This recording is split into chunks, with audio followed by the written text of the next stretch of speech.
And then 10 days later, we were taken to Italy and spent 6 months in Rome, waiting Why? for the American papers. Mm-hmm.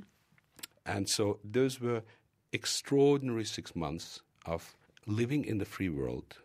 It was a fantastic cushion before going to America and starting new life. There were one or two other Russian friends. Vitaly Margulis. Margulis, yes, had become a very, yes. This was an extraordinary person.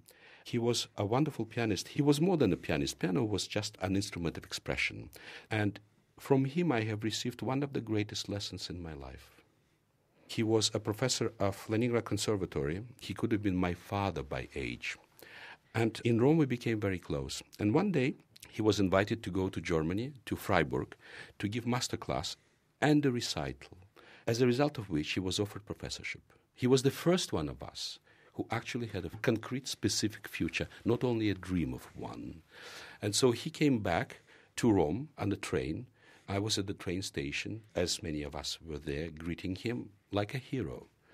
And so after hugs and kisses and congratulations, he announced that that evening there will be a party in the flat that he was renting. And so, of course, we were all invited. And I was, for some reason, late. And so by the time I came, the party was well on, and everybody was very joyful. It was a terrific atmosphere. The only thing was that I was told that he was waiting for me because he was planning to offer me some money. So I was prepared for trouble. And so after I had my chance to drink some wine and to eat some pasta, he said, let's go to the next room. I'd like to tell you how it went to Germany.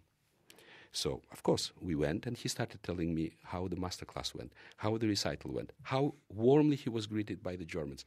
So he was telling me all this.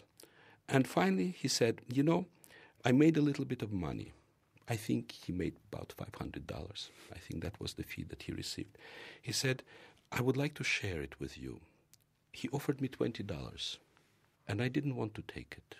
I felt extremely uncomfortable. He kept arguing and trying to convince me, and I kept refusing. And then I saw that he had tears in his eyes. And he said, I was successful now, and I was very fortunate, and I would like to share it with you. And I really want you to accept it. One day there will be someone who will need your help. And by helping that person, you will return this debt to me. And that was one of the greatest lessons I have ever learned.